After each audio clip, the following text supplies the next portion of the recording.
रामकृष्ण हरी. आज भाद्रपद शुक्ल द्वितीया म्हणजे वराह जयंती. वराह म्हणजे भगवान विष्णूंचा 9 अवतार, त्यापैकी एक अवतार हा वराह. वराह म्हणजे डुक्कर. तर हा अवतार का घ्यावा लागला भगवंतांना? तर हिरण्याक्ष नावाच्या राक्षसाने पृथ्वी नेऊन एका मोठ्या महासागराच्या तळाशी नेऊन ठेवली होती आणि त्यामुळे सगळेजण कुंठित, सगळ्यांचे प्राण कुंठित झाले होते. हे सोडवण्यासाठी आणि त्या पृथ्वीला संरक्षण करण्यासाठी म्हणून वराह अवतार घेतला आणि त्या वराहाला जी 2 सुळे असतात त्या सुळ्यांवर पृथ्वी घेऊन त्या महासागरातनं त्यांनी बाहेर आले आणि युद्ध करून त्याला मारलं. तो होता हिरण्याक्ष. या हिरण्याक्षाची काय कथा आहे ती आज आपण पाहणार आहोत.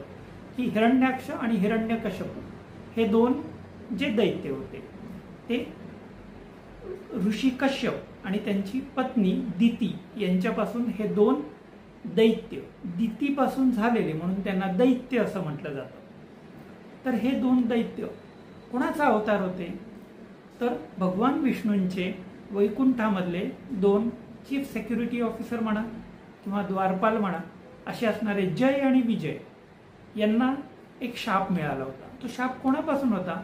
तर आपण ज्यांना सनकादी संत, सनंदन, सनातन आणि सनत कुमार असे नावाचे 4 जे ब्रह्मदेवाचे मानसपुत्र हे वैकुंठामध्ये विष्णूंचं दर्शन घेण्यासाठी गेला असताना यांनी त्यांना अडवलं, जय आणि विजय. आणि त्यामुळे ते भक्त असल्यामुळे त्यांना राग आला आणि रागाच्या भरात त्यांनी काय केलं तर त्या दोघांना शाप दिला की तुम्हाला पृथ्वीवर जन्म घ्यावा लागेल. आता भगवान विष्णू कसे आहेत की भक्तांच्यासाठी हवं ते करणार. मग त्यांनी त्यांना 2 ऑप्शन दिले की तुम्हाला माझे भक्त म्हणून 7 वेळा जन्म घ्यायला लागेल किंवा माझा शत्रू म्हणून 3 वेळा जन्म घ्यायला लागेल. तुम्हाला काय पसंत आहे? तर जय विजय यांनी म्हटलं की आम्हाला तुझे शत्रू म्हणून. आपण इथेच सांगितलं असताना 3 वेळा मोकळं होतोय आपण.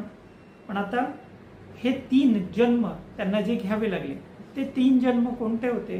तर हिरण्याक्ष आणि हिरण्यकश्यप हे 2 झाले.